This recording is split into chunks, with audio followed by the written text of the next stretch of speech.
ॐ ज्ञानतिमिरन्धस्य ज्ञानाञ्जनशलाकया चक्षुरुन्मिलितं येन तस्मै श्रीगुरवे नमः। वाञ्छाकल्पतरुभ्यश्च कृपासिन्धुभ्यैव च पतितानां पावनेभ्यो वैष्णवेभ्यो नमो नमः। अजानुलम्बितभुजौ कनकावदातौ सङ्कीर्तनैकपितरौ कमलायताक्षौ विश्वम्भरो द्विजवरो युगधर्मपालो वन्दे जगत्प्रियकरो करुणावतारो भक्ताविहीनाय अपराधलक्षै चित्तास्य कामादितरङ्गमध्ये कृपामयि तं शरणं प्रपन्ना वृन्दे नमस्ते चरणारविन्दं तमादिदेवं करुणानिधानं तमालवर्णं श्रीधावतारम् अपार संसार समुद्र सेतुं भजामहे भागवत स्वरूपं नारायणं नमस्कृत्य नरं चैव नरोत्तमं देवीं सरस्वतीं व्यासं ततो जयमुदीरयेत्। श्रीकृष्ण चैतन्य प्रभु नित्यानंद श्री अद्वैत गदाधर शिवासादि गौरभक्तवृंद। हरे कृष्ण कृष्ण कृष्ण हरे हरे, हरे राम राम राम हरे हरे। सर्वप्रथम अस्मदीय गुरुपाद पद्म नित्यलीला पृष्ठं विष्णुपाद अष्टोत्तर शतः श्री श्रीमद् भक्ति वेदांत शिला बावन गोस्वामी महाराज जी के श्री चरण सरोज में अनंत अनंत कोटि साष्टांग दंडवत प्रणाम निवेदन करता हूँ। तत्पश्चात शिक्षा गुरुपाद पद्म नित्यलीला पृष्ठं विष्णुपाद अष्टोत्तर शतः श्री श्रीमद् भक्ति वेदांत शिला नारायण गोस्वामी महाराज जी एवं नित्यलीला पृष्ठं विष्णुपाद अष्टोत्तर शतः श्री श्रीमद् भक्ति वेदांत स्वामी महाराज जी के श्री चरण कमलों में अनंत अनंत कोटि साष्टांग दंडवत प्रणाम निवेदन करता हूँ। रूपानुग गुरुवर्ग सरस्वती दंडीपादगण समुपस्थित कथा श्रवण करने वाले समस्त भक्तों के चरण में दंडवत प्रणाम निवेदन करता हूँ। आज हम लोग बड़े सौभाग्यवान हैं कि पुनः सत्संग में बैठ करके गोविंद की कथा श्रवण करने का सत सौभाग्य प्राप्त हुआ है। आज हम लोग श्रवण करेंगे भक्त के इच्छा अनुसार जो श्रीमद् भागवत के मुकुटमणि, जिसको भगवान श्री कृष्ण के दशमम प्रफुल्ल मुखारविंदम, मुखारविंद कहा गया है, दशम स्कंद, उसी दशम स्कंद के पंच प्राण है। भागवत का जो दशम स्कंद है वो क्या है? वो है मुखारविंदम। और उस मुखारविंद दशम स्कंद प्रफुल्ल वदनम, प्रसन्न वदनम, दशम स्कंद को बताया गया भगवान का। और उसमें है पंच प्राण है, प्राण अपान उदान बयान समान, ये पंच प्राण है। क्या है? रास पंचाध्यायी है, पंच प्राण कहा गया। शरीर में से अगर प्राण निकल जाता है तो शरीर का कोई अस्तित्व नहीं रह जाता है। ऐसे मानो संपूर्ण भागवत का प्राण है ये रास पंचाध्यायी। और उसमें से गोपी गीत का विशेष महत्व है। तो आप लोगों की इच्छा है गोपी गीत के 19 नंबर श्लोक श्रवण करेंगे। गोपी गीत में कुल मिलाकर के 19 श्लोक है। कितने श्लोक है? 19 श्लोक है। 19 श्लोक में से 19 नंबर श्लोक, ये जो गोपी गीत है ये कनक मंजरी छंद में लिखा गया है। कनक मंजरी छंद में ये गोपी गीत लिखा गया है। तो 19 नंबर श्लोक में कहा, जत्ते सुजात चरणम बुरुहुं स्तनेषु भीतासने प्रियदयी मही कर्कशेषु तेनाटविमटसि तद्व्यततेन किंचित् कुरूपादिभिर्भ्रमति धीर्भवदायुषां नः।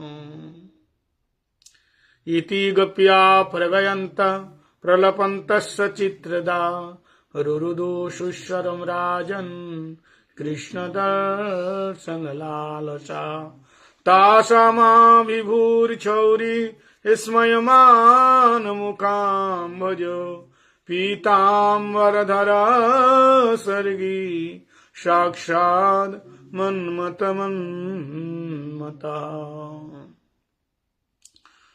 श्री सुखदेव गोस्वामी पाद कह रहे हैं कि रुरुदु सुस्वरम राजन कृष्ण दर्शन लालसा। हे राजन, ब्रज की गोपांगनाएं गोपी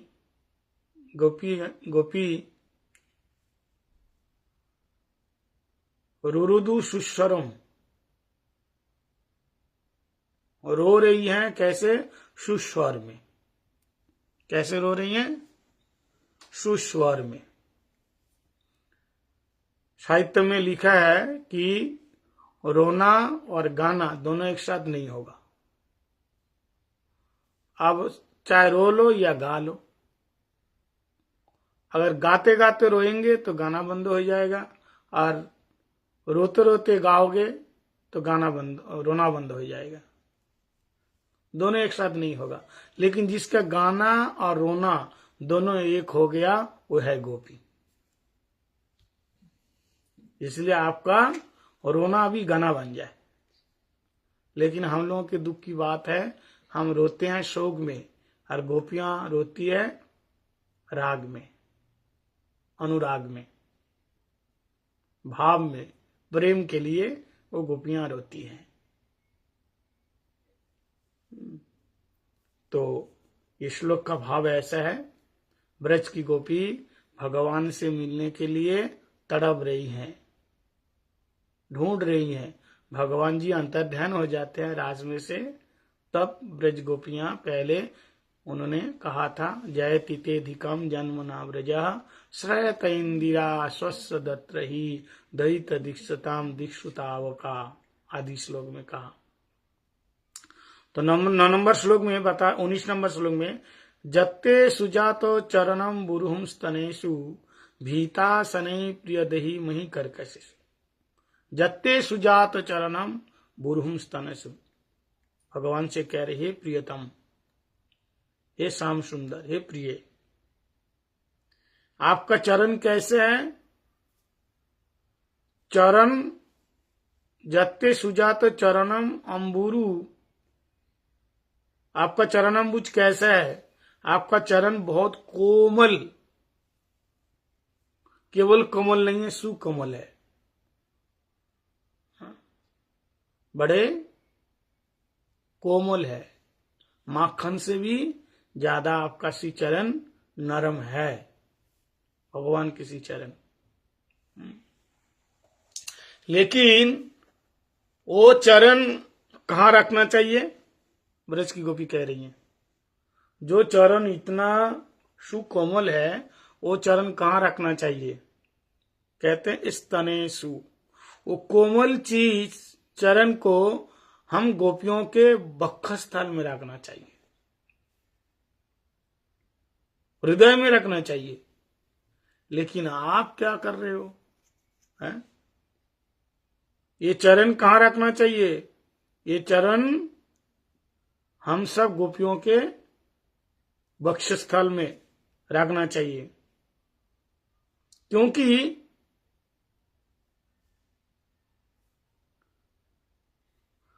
आपका चरण लेकर के आप वन में डोलोगे, वन में भ्रमण करोगे, तो आपके सुकमल चरणों में क्या लग जाएगा? तेना अटवी मटसी तद व्यतते न किंचित।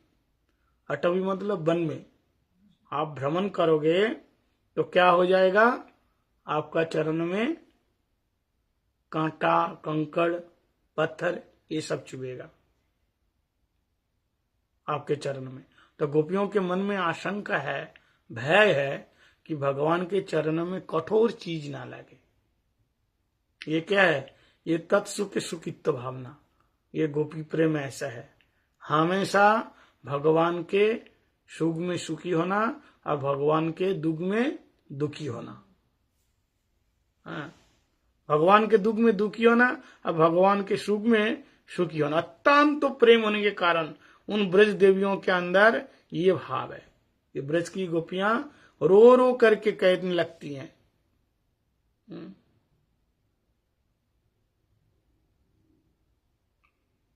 कहते हैं कि आपका चरण इतना सुकमल है, वो कमल जो चरण है उसको हम लोग भी अपने कठोर हृदय में रखने के लिए भय करते हैं, भय लगता है।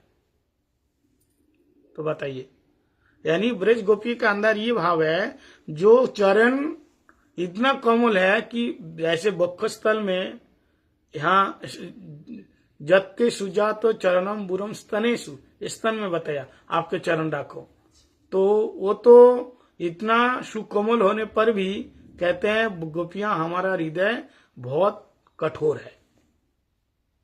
और ये कठोर हृदय में आपका चरण रखने में हम लोग डरते हैं, भय लगते हैं।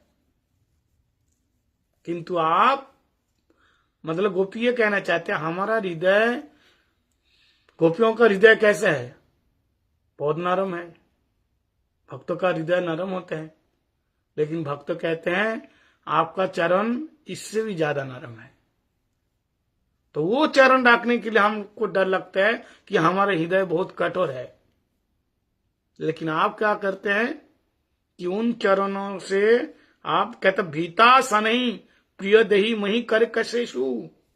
भीता मतलब डर लगता है आपके चरण हमारे हृदय में रखने के लिए। ब्रज गोपियों का हृदय। अब यहां प्रश्न है, क्या ब्रज गोपियों का हृदय कठोर है? कठोर हृदय किसको बोलते हैं? जिन हृदय में कामना वासनाएं हैं, भोग वृत्ति है, जिन हृदय में कामना वासना है, भोग वृत्ति है, लालच है, संसार का रोग है, ईर्ष्या द्वेष, वो हृदय कठोर होता है। और जिन हृदय में भक्ति है वो क्या है, वो हृदय कोमल है।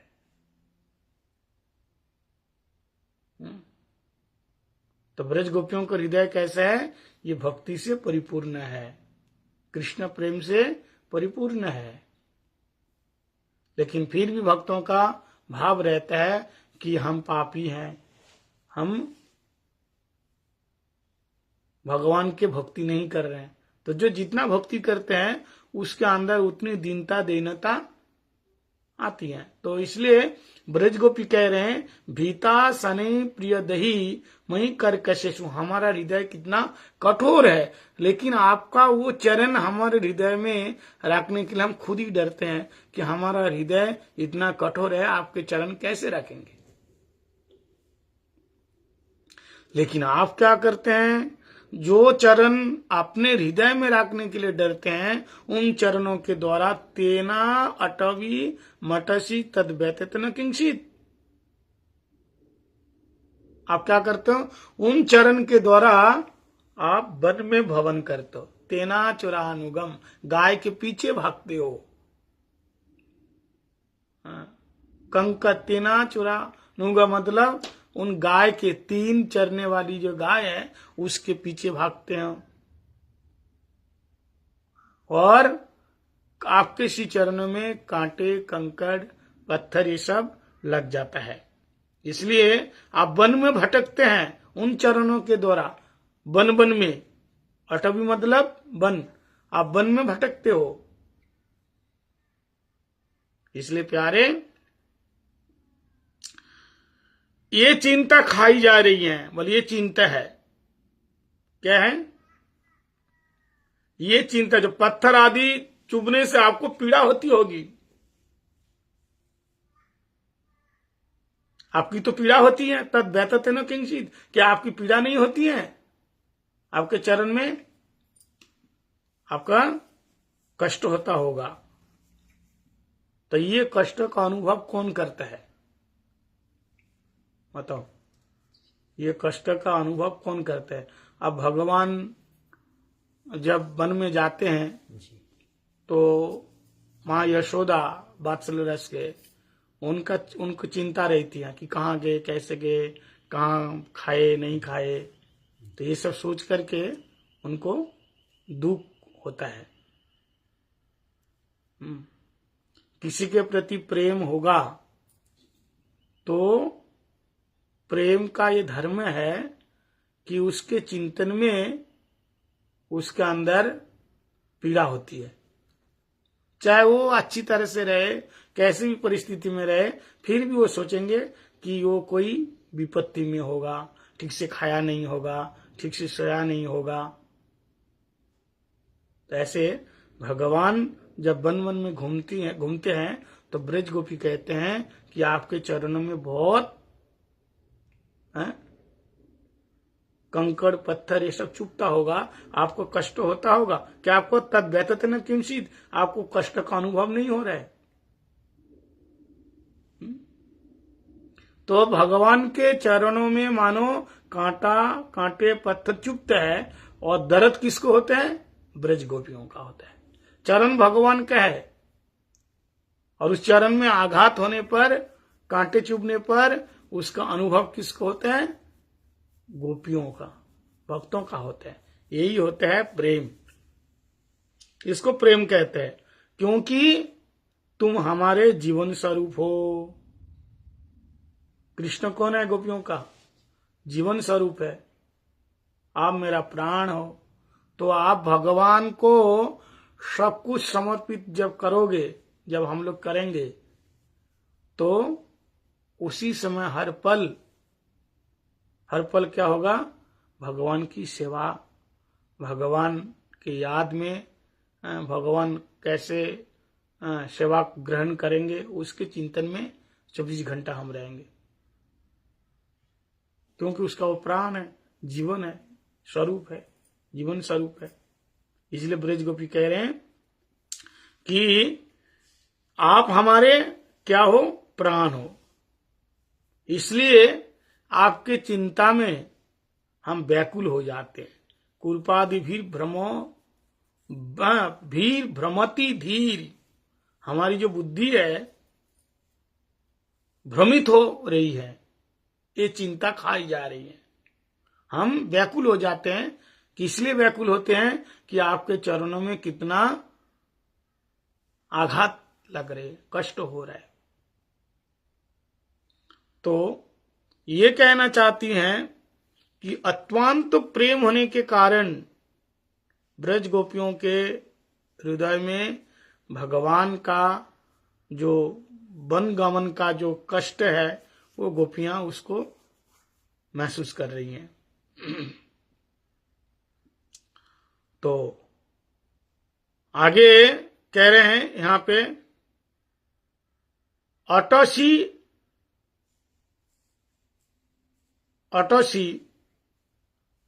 नयोसी, किसी स्थान में अटस जी, इसमें बताया ना, तेना टवी मटसी, तेना टवी अटसी तद व्यतते न किंचित। किसी ग्रंथ में अटसी के स्थान पर नयोसी पाठ भी देखा जाता है, लेकिन भागवतम में यहाँ अटसी मटसी इस तरह से यहाँ बताया। ऐसा होने पर क्या अर्थ होगा? अगर अटसी के स्थान पे नयोसी होगा तो इसका क्या अर्थ होगा?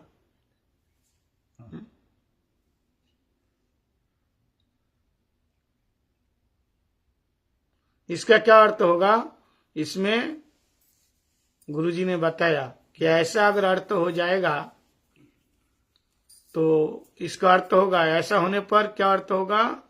तुम इन्हीं चरणों से गोचारण हेतु पशुओं को या किसी दूसरी रमणीय को या अपने को ही वन में ले जाया करते अथवा पहुंचाया करते हो। मूल में जो तत् शब्द है उसका अर्थ अथएव अथवा वही चरण कमल दोनों हो सकते हैं। अथएव क्या तुम्हारे चरण कमल छोटे छोटे नकीले कंकड़ पत्थर आदि द्वारा पीड़ित नहीं होते? अवश्य ही होते होंगे, अवश्य ही तुम्हें कष्ट होता होगा, किंतु तुम ही हमारे जीवन स्वरूप। तो यहाँ बताया नयोसी इस पाठ में क्या दिखा जाता है, इसमें कह रहे हैं कि आप जब गोचारण करते हैं तो क्या पशुओं को एक स्थान से दूसरे स्थान में लेके जाते हो, पशुओं को, या किसी दूसरी रमणी को, रमणी मतलब गोपी को या अपने को ही वन में ले जाया करते हो। मतलब इसमें पाठांतर होने के कारण थोड़ा सा अर्थ बदल जाता है। किसी गोपी को लेके जाते हो। भगवान जब गाय चराने जाते हैं तो उसमें सनातन गोस्वामी पाद वर्णन किया है कि भगवान सुबह तो गाय चराने जाते हैं, आते हैं शाम को आता है कि नहीं? ध्यान से सुनो, इधर देखो। तो जब जाते हैं उसी समय दोपहर में मधुर लीला होती है। दोपहर में गाय चराने में, वो गोचारण लीला में मधुर लीला कौन सी लीला? क्योंकि गाय चराने के जब मध्याह्न का समय होता है तब भगवान का भोग लगता है। और भोग कौन लगाता है? भोग समझता है? मध्याह्न भोग आरती। सुबह तो माँ यशोदा बाल भोग पावा के माँ यशोदा कन्हैया को आरती करके वन में भेज देते हैं। शाम को लौट के आते हैं, तब ब्रजवासी के साथ माँ यशोदा कन्हैया को स्वागतम करके आरती करके अंदर लेते हैं। लेकिन दोपहर के समय जो राजभोग लगता है, दोपहर में सेवा होती है, उसी समय वो भोग कौन लगाते हैं? यद्यपि माँ यशोदा दोपहर के लिए प्रसाद जो नैवेद्य है वो बांट देती है कि इतने सारे सखाए हैं, तुम हो, खाओगे तो भूख लगेगी तो दोपहर में खा लेना खोल के, वो लेके जाते हैं बांट के। लेकिन वो तो लेते ही हैं, लेकिन उसके साथ भी और भी बहुत सारे 56 भोग बना करके राधा रानी लेके आती हैं अपने गोपियों के साथ। राधा जी लाती हैं। आनंद वृंदावन चंपोक, गोपाल चंपोक, ये सारे ग्रंथों में कृष्ण लीला बहुत सुंदर वर्णन है। बृहद भागवतामृत श्री सनातन गोस्वामी पाद जी के इसमें वर्णन है। तो कहते हैं राधा रानी वो दोपहर का जो भोजन है, राधा रानी कभी ज्यादा राधा कुंड के तट पर भोजन कराते हैं। राधा कुंड के तट पर पहले जल कीड़ा, राधा कुंड के तट पे, राधा कुंड में पहले जल दोपहर के समय स्नान करते हैं, धूप होती है तो बढ़िया करके ठंडा पानी में स्नान करके जल कीड़ा करने के बाद और फिर वहां बैठ करके भोजन पा करके ठाकुर जी को पवा के फिर गोपियां आ जाती हैं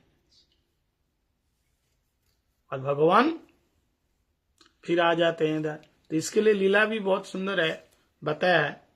तो यहाँ तेना टबी मटसी या नयति, उसी समय दोपहर के मध्याह्न समय वो जो लीला है राधा रानी का, वहां लेकर के भगवान प्रसाद के छल में राधा रानी से, छल मतलब प्रसाद के बहाने में राधा रानी के साथ मिलन होता है। दोपहर में राधा रानी का दर्शन होता है। इसलिए मानो भगवान वन में जाते हैं। गाय चराना तो उनका गौण कारण है और सख रस का भी आस्वादन करना है सखाओं के साथ। लेकिन वन में जाने का मूल कारण क्या है? वन में जाने का मूल कारण ब्रज गोपियों के साथ मिलना, क्योंकि घर में रहेगा तो तुम मिलना नहीं होगा, इसलिए। तो यहां बता रहे हैं कि कुरूपादिभीर भ्रमति धीर भवदायु सामनो। हे प्यारे, वन में जब तुम चलते हो तो वो छोटे छोटे नकीले कांटे, कंकड़, पत्थर आपके चरण में चुभ जाता है, तो आपको तो कष्ट होता होगा। इसका अनुभव कौन कर रहा है? ये गोपी कर रही हैं। तो पहले, ये तो बहुत ऊंची बात है, पहले जो साधक है उसके अंदर तदात्मक भाव नहीं रहेगा गुरु के प्रति। अब गुरु कहाँ है, किस परिस्थिति में है, पहले गुरु से ही, वैष्णव से हम लोगों का ये प्रेम जागेगा। डायरेक्ट भगवान के साथ संबंध नहीं होगा, संबंध पहले गुरु के साथ संबंध, तब गुरु भगवान से संबंध करा देंगे। यह अनुभव होता है, जैसे माँ का अनुभव होता है, बच्चा भी कहाँ है, कैसा है, क्या खा रहे, माँ का अनुभव नहीं होता है, अनुभव होता है। ऐसे साधक, उसका भी अनुभव होना चाहिए हर पल, कैसे गुरु क्या कर रहे हैं, उसके प्रति स्नेह, प्रीति, प्यार होना चाहिए, अनुभव होगा, यह अनुभव होना चाहिए। जैसे ब्रज गोपियों का अनुभव हो रहा है, भगवान के चरण में दुख हो रहा है। नहीं तो गुरुजी बड़े संकट में है, या कोई विशेष मंदिर के सेवा में, विशेष चिंता में, कैसे क्या होगा, लेकिन चेला को कोई टेंशन ही नहीं है, वो अच्छा खा रहे हैं, पी रहे हैं, सो रहे हैं, मस्त। तो फिर ये क्या भक्ति थोड़ी ना है? भक्ति नहीं है, ये भक्ति नहीं है। प्रभुपाद जी के जिम्ने में आते हैं, प्रभुपाद जी जब किसी कारणवश तो टेंशन में पड़ जाते हैं, तो उनके जो पार्षद लोग हैं वो भी चिंतित हो जाते हैं कि गुरु जी की सेवा हम कैसे करेंगे, कैसे उनकी मन की इच्छा पूरी करेंगे, तभी तो विश्वम्भर सेवक बनेगा, ऐसा नहीं होगा। इसलिए ये सब साधन भजन की बात है। जितना मन को शुद्ध करके हरिनाम करेगा, वैष्णव और गुरु की सेवा करेगा, उतना उसका हृदय निर्मल होगा और उतना ही वो भजन में आगे प्रवेश होगा, तभी अनुभव होगा क्या हो रहा है। जो अष्टकालीन लीला है, ये क्या है, कैसे हृदय में आता है अष्टकालीन लीला? अष्टकालीन लीला हम लोग क्या करते, केवल सुन लेते हैं भगवान ये लीला किया, वो प्रत्यक्ष दर्शन होता है। श्रील रूप गोस्वामी पाद प्रत्यक्ष दर्शन कर रहे हैं, प्रत्यक्ष दर्शन होता है, भगवान कहाँ जा रहे हैं, क्या कर रहे हैं, अभी कहाँ है, प्रत्यक्ष दर्शन होता है वो लीला का। तो ऐसे ब्रज गोपी, उनको प्रत्यक्ष दर्शन हो रहा है, भगवान कहाँ कहाँ जा रहे हैं, कहाँ का कैसे विचरण कर रहे हैं। युगल गीत में क्या है, वेणु गीत में क्या है, वही तो है, भगवान कहाँ जा रहे हैं, क्या कर रहे हैं, उसका प्रत्यक्ष दर्शन हो रहा है। ये ऐसा है साधक। तो इसलिए ये सब चीज बहुत साधन भजन की अपेक्षा रखते हैं। जैसे हम लोग हर पल अपने शरीर का चिंतन और शरीर के पोषण के लिए अर्थ कैसे आएगा चिंतन कर रहे हैं। विषय जो प्रीति वे आछे आमार, সেই মতো प्रीति हो चरणे तुम्हार। श्रील भक्तों ठाकुर जी ने कहा, जैसे विषय भोगने में हमारा मन कैसे रम जाता है, उसमें तन्मय हो जाता है विषय भोगने में, तब दुनिया याद आती है। दुनिया में क्या, हम, हमारे परिवार, हमारे बेटे, हमारी पत्नी, यही है, बाकी सब भाड़ में जाए। कैसे तन्मय हो जाता है, उसमें डूब जाते हैं हम और किसी को देखते नहीं। तो ऐसे कह रहे हैं, जैसे विषय में हमारा भोग बुद्धि है, प्रीति है, बोले ठीक उसी प्रकार भगवान के चरण में रति होनी चाहिए, ऐसे तन्मय, ऐसा तद्भाव होना चाहिए, तब उसका अनुभव होगा। अभी हम लोगों का जो लाइन है ना क्लियर नहीं है, लाइन क्लियर नहीं है। अभी भगवान से कोई लिंक नहीं है।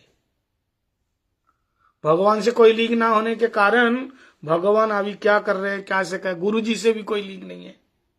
गुरु जी कहाँ है, गुरु जी का क्या चाहिए, क्या दुख है, क्या सुख है, उसका अनुभव हम कर नहीं पा रहे।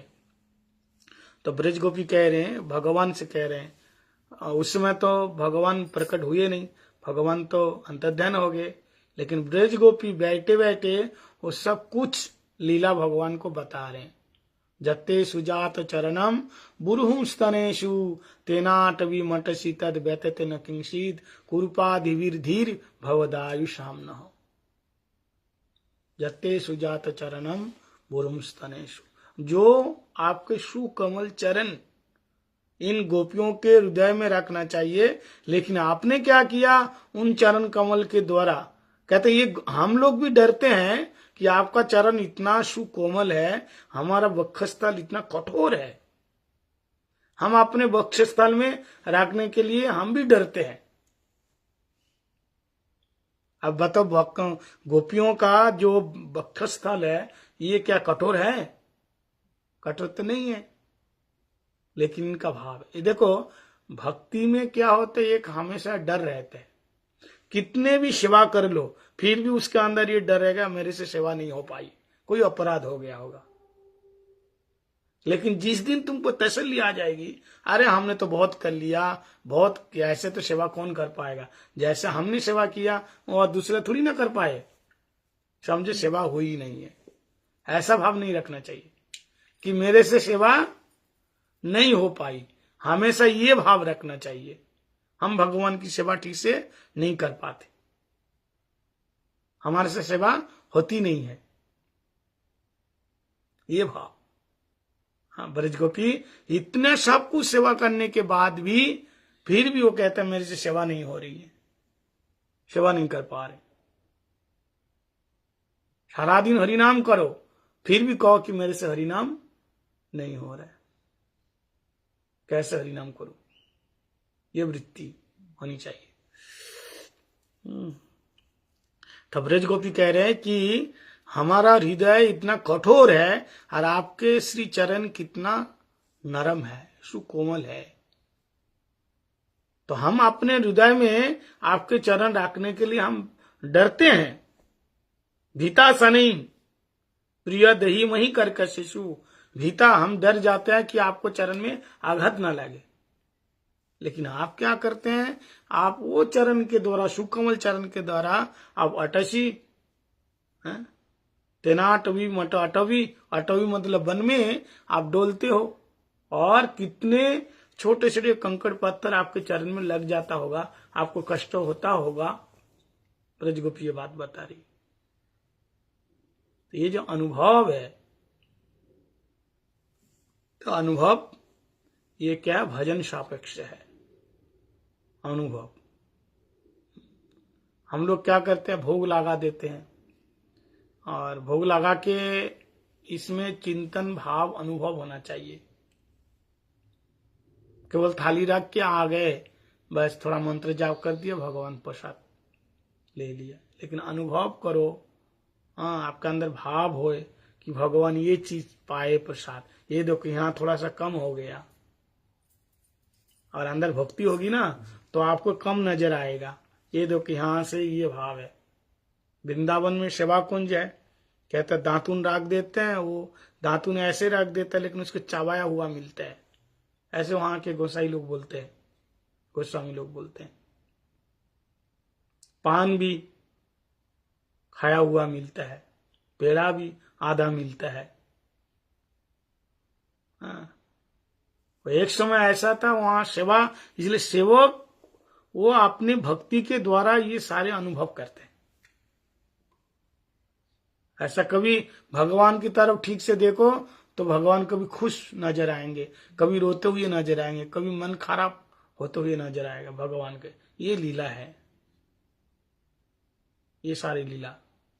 तो ऐसे ब्रज गोपी, इनके अंदर तो भाव है, भक्त का हृदय क्या एक चित्त है, दर्पण जैसे। भगवान का हर चीज उनके हृदय में प्रतिफलित होता है। इसलिए तो महाप्रभु ने कहा चेत दर्पण मार्जनम भव महादावाग्नि निर्वापणम। वो श्री कैरव चंद्रिका, उसकी स्निग्धता, आपका हृदय जब साफ होगा तो तब आप चाहे किसी वैष्णव का दुख या गुरुदेव का दुख आपका अपने आप अनुभव होगा। भक्ति होगा, प्रेम होगा, तो आपको बताने की कोई आवश्यकता नहीं है। बच्चे भूखे हैं, उसको बताना नहीं पड़ता, माँ अपने आप दूध पिला देती है,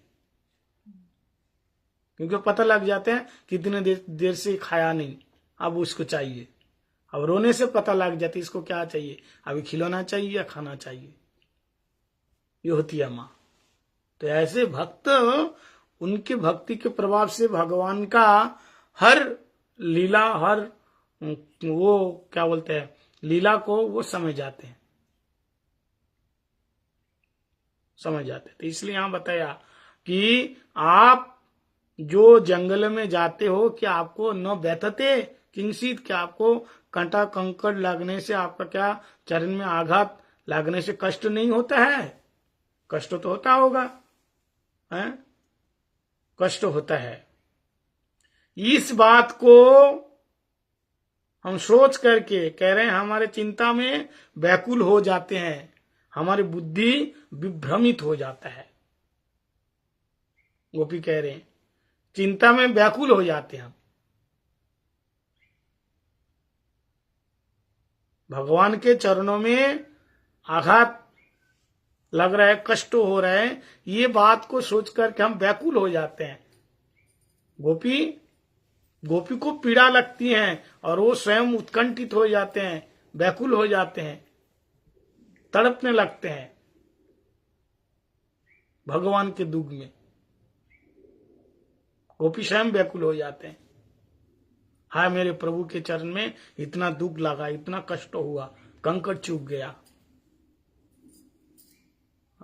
ऐसे ही एक विषम सेवक, गुरु अगर कभी चिंता में है, दुख में है, तो वो व्याकुल हो जाते हैं। हम कैसे गुरु जी की चिंता दूर करेंगे, कैसे उनकी सेवा करेंगे, कैसे उनका हम थोड़ा सेवा में हाथ बटाएंगे, ये भाव। प्रभुपाद भक्ति सिद्धांत सरस्वती गोस्वामी प्रभुपाद, उनके मन में शुरू में ये भाव था कि हम भजन करेंगे, जैसे रूप सनातन गोस्वामी आदि भजन किया है ना, भजनानंदी महात्मा भजन किया है। और उनका ये जो प्रभुपाद जी से पहले, भक्ति सिद्धांत सरस्वती गोस्वामी ठाकुर से पहले जितने हमारे गोस्वामी लोग हुए, चाहे गौर किशोर दास बाबा जी महाराज, जगन्नाथ दास बाबा जी महाराज, शिला भक्तिमंत ठाकुर, जितने सारे रूप सनातन आदि हुए, ये सारे भजनानंदी माँ अपना भजन करना और अनुभवीय चीज को उस ग्रंथ में उसको लिखना, यही तो प्रभुपाद जी के मन में यही वो तो धारा चली आ रही है। तो प्रभुपाद जी सोचा है ऐसे हम साधन भजन करेंगे और जो लिखना है वो लिखेंगे। लेकिन भक्तिविनोद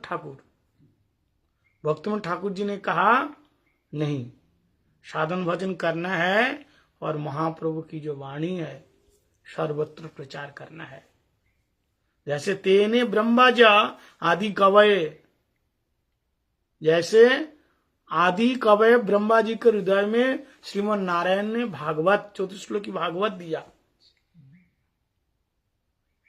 और ब्रह्मा जी किसको दिया? नारद जी को दिया, नारद जी व्यास जी को दिया, व्यास जी 18,000 श्लोक में परिणत कर दिया, विस्तार किया। ऐसे भक्तिमंत ठाकुर ने कहा कि इतने सारे ग्रंथ हमने प्रणयन किया है, इसका प्रचार कौन करेगा, प्रसार कौन करेगा, अगर तुम एक ही जगह ही बैठ करके भजन करने लग जाओगे। उनके मन में ये इच्छा थी। तब प्रभुपाद उसका भक्तिमंत ठाकुर जी का जो दुख है, जैसे ग्रंथों तो श्रीमद् भागवत ग्रंथों का लिखन किसने लिखा, विस्तार किसने किया? व्यास जी ने लिखा, लेकिन उसका प्रचार किया किसने? उन्होंने तो लिखा, प्रचार किसने किया? व्यास जी के जो पुत्र, कौन? सुखदेव जी ने। उसका प्रचार किसने किया? सुखदेव जी ने किया, प्रचार किया, विस्तार किया। सुखदेव जी उसका पिचिंग किया, प्रचार किया, परीक्षित महाराज को सुनाए। इसलिए भागवतों में सुखदेव महाराज जी का तो नाम ही आते हैं।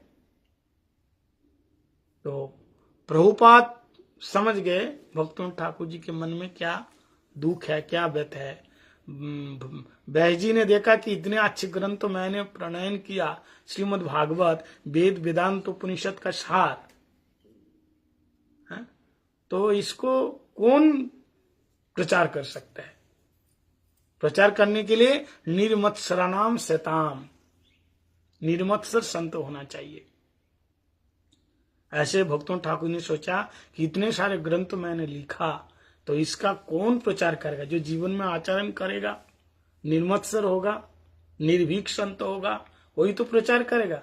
अगर देखो प्रचार के लिए निर्भीक होना पड़ता है, निर्भीक नहीं होगा तो निर्भीक समझते हैं नहीं, निर्भीक मतलब कोई पक्षपाती नहीं। जैसे ग्रंथ में लिखा हुआ है तो एकदम निर्भीक मतलब डरे बिना उस बात को प्रेस करना है, उस बात को बताना है। हाँ। इसको निर्भीक प्रचारक कहते हैं। इसलिए प्रभुपाद कह रहे हैं कि लोगों को बुरा लगेगा, इसलिए मैं शास्त्रों की बात छुपा करके उसके मन मुताबिक बात करूंगा। करने से मैं अधार्मिक बन जाऊंगा, अवैधिक बन जाऊंगा, नास्तिक बन जाऊंगा। निर्भीक प्रचारक कौन है? जैसे आपसे मेरा कुछ लाभ है, आप सेवा देते हैं, बढ़िया कुछ है, मेरे को स्वागतम करते हैं, बुलाते हैं, पैसे देते हैं, मंदिर की सेवा देते हैं। मानो कोई कर रहा है ऐसा, और आपके अंदर दुर्गुण है। मानो आप क्या कहते हैं, बीड़ी पीते हो। एक दृष्टांत दे रहा हूं, अब मैं देख रहा हूं, तो हमको क्या करना चाहिए कि इसको नहीं पीना। या कोई गलत काम कर रहे हैं तो निर्भीक जो वक्ता होगा वो बोलेगा कि नहीं ये ठीक नहीं है। अगर मैं वो बात ना बोल करके ठीक है कोई बात नहीं, करने दो, सेवा तो कर रहे हैं, तो फिर हम निर्भीक, फिर नास्तिक हो जाऊंगा। प्रभुपाद भी बता रहे। तो शास्त्र की जो ठीक ठीक बात को पहुंचाने के लिए, उसके लिए वक्ता के ऊपर से शास्त्र प्रचार होता है। शास्त्र में तो सब ठीक लिखा हुआ है, लेकिन वक्ता कैसे बोल रहे हैं, एक तो समझने वाली बात है, और दूसरे समझ गए तो फिर वो बोले कैसे। निर्भीक है कि नहीं, डर के बोलते हैं कि हर जाएगा। निर्भीक बात बोलने से भी चलता नहीं है। वो कहता ऐसी आती है, भक्तिविनोद ठाकुर जी रोज गोद्रुम में, और गोद्रुम है ना भक्तिविनोद ठाकुर, गोद्रुम में रोज वहां हम श्रीमद् भागवत प्रवचन पाठ सुनाते थे, कथा देते थे। तो कुछ काम के लिए उनको कलकत्ता में 1-2 दिन के लिए जाना था। तो उस समय विमला प्रसाद, भक्ति सिद्धांत सदगोस्वामी ठाकुर, ब्रह्मचारी, सफेद कपड़े में, तो उनको कहा कि 2 दिन की क्लास तुम दे देना, भागवत का पाठ आप कर देना, तुम कर देना। तो ठीक है, पिताजी चले गए। लोग सुनने आते हैं बहुत, तो 2 दिन का उन्होंने क्लास दिया। तो पहले दिन लोग कुछ आए, दूसरे दिन 2-4 लोग आए, तीसरे दिन और कम हो गए। भक्तिविनोद ठाकुर जी आकर के देखा कि लोग ही नहीं आ रहे, क्योंकि ताकि उनकी कथा में बहुत सारे लोग आते हैं, उनके लोग नहीं आए। तो भक्तिविनोद ठाकुर प्रभुपाद जी से पूछा, कहाँ गए ये लोग सब, ये क्यों नहीं आ रहे, कहाँ गए? बोला हमको क्या पता, हम तो कथा जैसे लिखा है ऐसे ही बता रहे हैं, तो सुना नहीं तो क्या करेंगे, फिर नहीं आ रहे। तो लोगों ने शिकायत करी कि तुम्हारा बेटा जैसा है ऐसे ही बोल देते हैं, वो देखते नहीं है आगे। मतलब जैसा ग्रंथ में है ऐसे डायरेक्ट प्रेस करोगे तो ले नहीं पाएगा। तो भक्तिविनोद ठाकुर वो देख करके धीरे धीरे, तो हर एक प्रकार के वक्ता है। प्रभुपाद निरपेक्ष और डायरेक्ट बोलने वाले हैं, प्रभुपाद जी का ऐसा प्रचार है। आपको बुरा लगेगा तो उसमें शास्त्र में जो है वही बात बताएंगे। इसलिए कह रहे हैं जो सत्य वाणी है उसको छुपाए ना छुपाओ। जैसे आजकल बहुत लोग, बड़े बड़े लोग, सेलिब्रिटी, बड़े बड़े प्रचारक है, बहुत हजारों लाखों लोग सुन रहे हैं, वो लोग आजकल विदेश में भी आते हैं, प्रचार खूब हो रहे, बस चिल्ला रहे सत्य सनातन धर्म, सनातन धर्म। और सनातन धर्म क्या उसको पता ही नहीं है। सत्य करें, सत्य सनातन धर्म का प्रचार करने के लिए हम आए। सत्य सनातन धर्म क्या है उसको पता ही नहीं है। इससे पहले स्वामी विवेकानंद नाम सुना, वो भी तो प्रचार किया विदेश में आकर के, सनातन धर्म करके। और माइकल मधुसूदन दत्त, बहुत बड़े कवि, राइटर बंगाल के, वो भी क्या, लेकिन क्या वो उनका प्रचार कहां फैला, सीमित रह गया, कुछ लोग हैं। लेकिन जब प्रभुपाद जी के गुण आए इसी वक्त में स्वामी महाराज, आप देखो सब लोग, विदेश में ही प्रचार हुआ और सब लोग इसी भक्ति के रंग में रंगे, गले में माला, माथे में तिलक, हरिनाम, उसी में कैसे प्रचार हुआ। ये लोग दीक्षा तो ले लेगा, कान फूका लेगा, लेकिन नियम जो शास्त्र की बात है, प्रत्येक व्यक्ति को, जो पुरुष है वो माथे में चूटी रखना चाहिए, शिखा रखना चाहिए, हर एक व्यक्ति को माथे में तिलक होना चाहिए, कंठी होना चाहिए। जैसा हमारे संप्रदाय में कोई दीक्षा लेने आएगा तो पहले तो हम यही नियम बताएंगे, दूतम पानम स्त्रियम सुना, ये 4 चीज को फॉलो करो, यही नहीं बताएंगे। कंठी पहनो, माला पहनो, माथे में तिलक लगाओ, एकादशी व्रत करो, यही तो बताएंगे। अब माला लेकर के प्रैक्टिस करो, धीरे धीरे धीरे धीरे पी लो, जब फिर आपको दीक्षा मिलेगी। लेकिन वहां वो सब कुछ नहीं है, डायरेक्ट आए, ना माला ना कुछ, ले लो गुरु मंत्र, और क्या करे, सनातन धर्म का हम प्रचार करें। अब विदेश में देखो लाखों लोग उसकी सुन रहे, क्योंकि वहां ज्यादा नियम नहीं है, कोई नियम नहीं है तो बढ़िया है ना, कुछ भी खाओ, कुछ भी करो, कहीं भी करो, कोई नियम नहीं है, केवल हरे कृष्णा राम राम राधे राधे बोलो, बस हो गया। राधे राधे बोलने से हो जाएगा। और कह रहे सनातन धर्म का प्रचार कर रहे, मायावादी लोग भी तो सनातन धर्म का प्रचार कर रहे हैं, बोलते हैं सनातन धर्म मतलब जीव नित्य कृष्ण दास, भगवान का दास है वो, इसको उसको समझाना है, जीव नित्य कृष्ण दास। इसलिए शास्त्र में जैसे बात कही है उस बात को ठीक से लोगों तक पहुंचाना है। तो प्रभुपाद भक्तों ठाकुर जी के मन में क्या बात चल रही है उसी को ग्रहण किया, और उन्होंने कठोर परिश्रम किया, 100 करोड़ नाम यज्ञ किया। कितने? 100 करोड़ नाम यज्ञ करके स्वयं उसमें प्रतिष्ठित होकर के तब उन्होंने प्रचार में उतरे। हरिनाम करना पड़ेगा रोज, तब तो अनुभव होगा। आप डायरेक्ट अगर सोचोगे कि कृष्णा अभी गाय चरा रहे, कहाँ जा रहे हैं, क्या करें, उसको मैं देखना, दर्शन करना चाहता हूँ, अष्टकायन लीला, कहां से दर्शन होगा भाई? पहले अपने गुरु जी से शुरू होगा, वैष्णव जनों से शुरू होगा, उनका दुख दर्द तो समझो पहले। जैसे गोपी कह रहे हैं आपके चरण में आघात लगती है, आपको दुख होता है, कष्ट होता है, तो कैसे? वेणु गीत में क्या है, ठाकुर जी कैसे वेणु बजाते हैं, कैसे गायें आती हैं, कैसे विचरण करते हैं, गोपियां बैठे बैठे आपस में चर्चा कर रही हैं। युगल गीत में भी ऐसे ही है, गोपियों की चर्चा, भगवान की चर्चा कर रही हैं गोपियां। तो ये अनुभव कब होगा? जब भजन बढ़ेगा, भक्ति करोगे, भजन करोगे। तो पहले शुरुआत कहां से? आपने गुरु जी से, वैष्णव जनों से।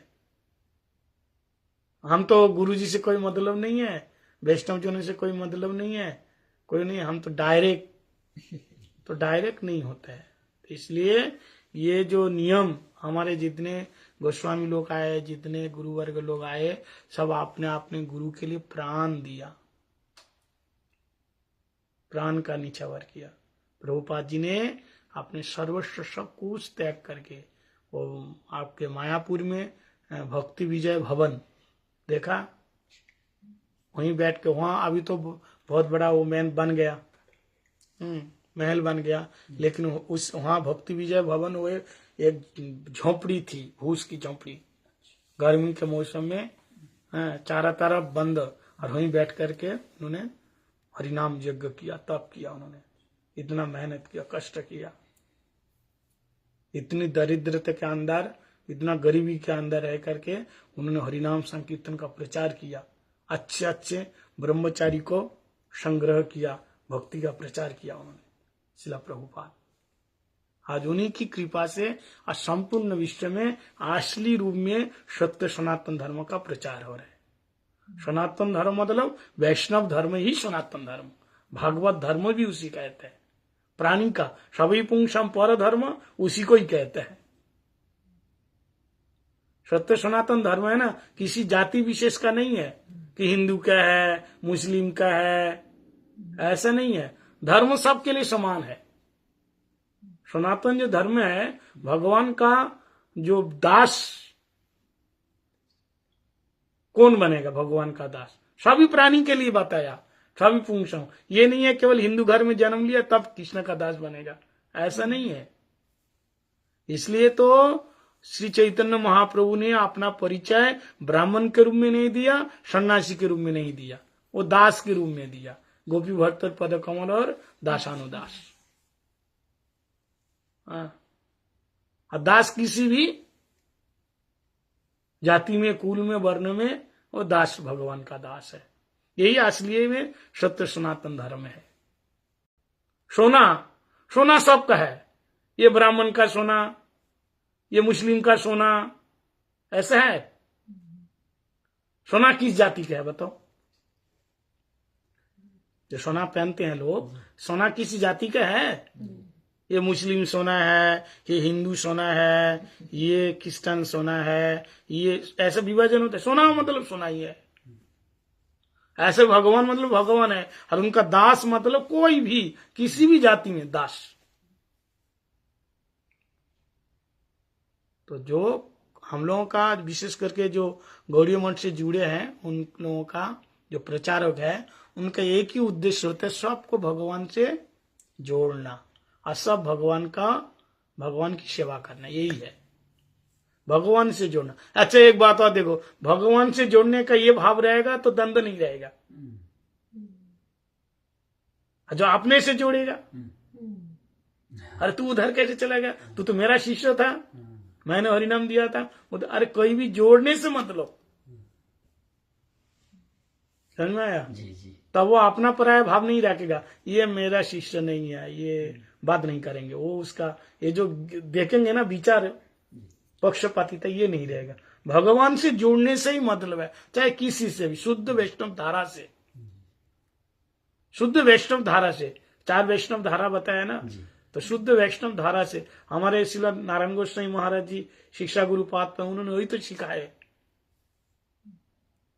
भेदभाव नहीं करते, जो भी उनके पास आ जाते थे सबको भगवान के भजन में लगाते थे। ये नहीं है कि मेरा शिष्य है, वो उसका शिष्य है, ये नहीं है, वो नहीं है, या हमारी संस्था में नहीं है, ऐसे नहीं देखा। चाहे किसी भी गौड़ीय मठ के, केवल गौड़ीय मठ के नहीं है, दूसरे संप्रदाय के लोग भी अगर उनके पास आ जाते थे तो इतना आदर सम्मान देते थे। आप हरि कथा, उनसे हरि कथा सुनते थे। यही तो शिक्षा दिया, सबसे बड़ी शिक्षा यही दी है उन्होंने, कोई भेदभाव किए बिना। तब उनके इतना प्रचार हुए पूरे देश विदेश में, स्वामी महाराज जी के बाद पूरी दुनिया में उनका प्रचार हुआ। तो जब तक संभाव नहीं रहता है तब प्रचार संभव होना नहीं होता है। तो मैं ये कहना चाहता हूं कि पहले हरिगुरु वैष्णव के अंदर का जो दुख है उसको समझेंगे। तो जैसे ब्रज गोपी भगवान का दुख समझ रहे हैं, जत्ते सुजातो चरणम बुरुम स्तनेषु तेनाटवी मटसी तद व्यतते न किंसी। आपका चरण कैसा है? सुकोमल है, लेकिन वो चरण हम हृदय में रखना चाहते हैं, लेकिन लगता है कि हमारा हृदय पत्थर जैसे कठोर है, कर्कश।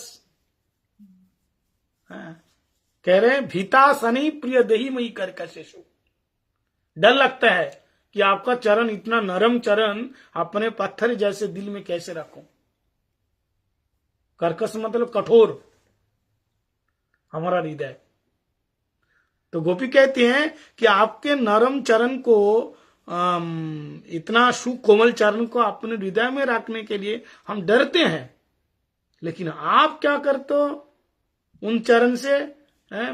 अटोसी तेना तभी मटसी तद व्यतते न किंचित। आप वन में आप विचरण करते हो और आपके चरण में वो कांटे पत्थर, नखीले कांटे आपके चरण में चले जाता होगा, लगता होगा। भीता सनी दही मई कह रहे हैं तेना टबी मटसी व्यतते न किंचित। क्या आपका दुख नहीं लगता, दर्द नहीं होता? लगता तो होता होगा, लगता ही है। तो गोपी कह रहे हैं इस चिंता से, क्या कह रहे हैं, कुर्पादि भी भ्रम, हमारी बुद्धि को भ्रमित हो रहा है। मन कहाँ है, बुद्धि कहाँ है? भगवान के दुख में, सुख में है। तो मैं ये कहना चाहता हूं, जैसे ब्रज गोपियों का तन मन धन सब भगवान में समर्पित है, अगर ऐसे हम अपने तन मन धन अपने गुरु में समर्पित करेंगे, वैष्णव जनों में समर्पित करेंगे, तीनों चीजों को लेके चलना, हरि गुरु वैष्णव तीनों को लेके चलना, ऐसा करोगे तो फिर भजन क्या होगा? भजन बांटते रहेगा। भजन करो। अरे कैसा होगा? हरिनाम से शुरू होगा, गुरुदेव का आदेश निर्देश से शुरू होगा। जितना परिमाण आप सेवा करोगे, जितना परिमाण हरिनाम करोगे, उतने आपने गुरुदेव के प्रति, वैष्णव के प्रति आपका मन लागे रहेगा। हरिनाम 24 घंटा। जैसा आप बोल रहे थे कल कि आप लोग इतने जगह जगह कथा करते हैं, मन कैसा लगता है? कभी हटता ही नहीं। हमारे जितने सारे महाराज जी देखो, वो कथा बोलने दो तो खुश रहता है, बोलने नहीं दिया तो दुखी हो जाता है। देखो हमको बोलने नहीं दिया, वही रोग सबका है। कथा में रस क्यों भाई? आराम करो, थोड़ी सी बोल लिया, थोड़ा सा आराम करो, शरीर को तकलीफ क्यों दे रहे हो इतना? नहीं, भगवान की कथा, उसी में ही रस है, आनंद है। तो जिसका चस्का लग जाता है, उसके बिना वो रह नहीं पाता। इसलिए भजन करो। भजन की कोई मात्रा नहीं है। मात्रा समझते हो क्या? जितना करे, ज्यादा करे, कम करे। हाँ, परिमाण, क्वांटिटी। भजन का कोई परिमाण नहीं। जितना भजन करो उतना ही कम। भजन खूब करो, गुरुदेव की सेवा खूब करो। बहुत कर लिया, ही तो कल तो भागवत कथा सुनी, फिर क्या सुनना है? अभी तो भागवत हो गई है नहीं? इसलिए तो कहा मुंह रहो रसिका भूवि भावु का। मुंह मतलब बार बार। क्या हर बार महाराज लोग आ जाते, बार बार ये करो, सेवा करो, वो करो, झमेला। उब गया मतलब भजन में अपराध हो रहा है। सेवा कर, सेवा युक्त तो अपराध हो रहा है। बताओ, अगर आपको कोई अभी 1 करोड़ रुपया ला के दे तो आप खुश हो जाओगे? और नहीं चाहिए? कोई और 2 करोड़ लाया, क्या करेगा लोग व्यक्ति? और लाओ, जितना लाए उतना कम। बोले ऐसे विषय जो प्रीति है आछे हमार, सही मत प्रीति हो चरण सोमा। हम संसार तो बटने लग गए, बूढ़े हो गए, चल नहीं पा रहे, फिर भी चाहिए और चाहिए और चाहिए और चाहिए। अब भजन थोड़ा सा करके बहुत हो गया। इसलिए भजन में मात्रा नहीं होना चाहिए, भोजन में मात्रा हो। भजन और भोजन, भजन इसमें मात्रा नहीं है, लेकिन भोजन में मात्रा है। भोजन में ओ का मात्रा है। समझ में आया? भोजन मात्रा, 2 रोटी खाओ तो 2 रोटी खाओ, 4 मत खाना। भोजन में मात्रा है। भोजन में मात्रा इसलिए है कि वो परिमाण होना चाहिए, नहीं तो आलस्यता आ जाएगा। अलस हो जाओगे। लेकिन भजन में मात्रा नहीं है, वो निकाल दो, भोजन से वो निकाल दो, भजन हो जाएगा। तो भजन अपरिमित, उसकी सीमा नहीं है, असीमित भजन हो। भजन में मात्रा नहीं है, भोजन में मात्रा है। इसलिए भजन करो, इतना भजन करो, इतनी कथा सुनो। बता तो दिया ना, नाम गाने सदा रुचि। नाम गान में हमेशा रुचि होना चाहिए। ऐसा नहीं है कि ये सुबह से सुन लिया, शाम को फिर क्या सुनेंगे, शरीर में थोड़ा दर्द है, थोड़ा आराम कर लेते हैं। यही तो करते हैं हम लोग, थोड़ा आराम कर लेते हैं। अभी क्या सुनना है, क्या रोज रोज कथा सुनना है। इतनी, एक आदमी ने कहा महाराज किस किस की सुनूं, इतना महाराज लोग पीछ देते हैं, कथा देते हैं। इतनी कथा होती है। और तो अच्छा है ना, उत्सव हो रहा है, खाने में अगर एक आइटम मिलेगा मन खराब हो जाते हैं, और टेबल भर के अगर आइटम आए तो आनंद आ जाते हैं। तो इतनी कथा होती है, सारा दिन सुनते रहो, अपने सेवा करते रहो। कान तो खुला है ना, कानों से सुनते रहो, अपने झाड़ू लगाओ, रसोई बनाओ, बर्तन घिसो, भगवान की कथा सुनो, घर का काम करते रहो, सुनते रहो। नाम गाने सदा रुचि, नित्यम भागवतम सेवया, हमेशा सुनो। तो ये जो, इससे यही शिक्षा है, ये जो भाव है, अनुभूति है। ये क्या अनुभूति है। अब तो कृष्ण तो अंतर ध्यान में है, कृष्ण तो है ही नहीं। ये जो गोपी गीत है, गोपी गीत कब हुआ, कृष्ण जब अंतर्ध्यान हुआ। तो अंतर्ध्यान होने के बाद गोपियां कृष्ण के विरह में कृष्ण लीला का दर्शन कर रही है। तो यहां बताया जत्ते सुजात चरणम बुरम स्तनेषु, ये जो भाव है, एक जो अनुभव है, एक अनुभूति है, ये क्या है, ये भजन का ही अनुभव है, ये अनुभूति है भजन का ही। भजन नहीं करेगा तो अनुभूति होगी। आप पानी पियोगे तो प्यास बुझेगी, ऐसे भजन करोगे तो उसकी जो अनुभूति है वो अनुभूति होगी। भजन सापेक्ष है। और वो कहां से शुरू होगी, पहले साधन मार्ग से, पहले अपने गुरुदेव से। गुरुदेव, इसलिए सबसे पहले गुरु वैष्णव से संबंध स्थापित हो जाएगा। उनकी सेवा करते करते, उनकी कृपा से आपको भगवान का जो भी लीला है दर्शन होगा। यही मार्ग है, यही रास्ता है। ठीक है। गौर प्रेमानंदे हरि हरि। हरे कृष्णा कृष्ण कृष्ण हरे हरे, हरे राम राम राम हरे हरे। शाम को फिर हम लोग टोम्बा में जाएंगे और फिर वहीं हरि नाम संकीर्तन 4 बजे से, आज 4 बजे से कथा है टोम्बा में। तो आप सभी लोग आएंगे, टोम्बा में चलेंगे। 1 बजे चलेंगे हम लोग, 1:30 बजे, 1:30 बजे यहाँ छोड़ेंगे। हाँ, यहाँ से। हरे कृष्णा।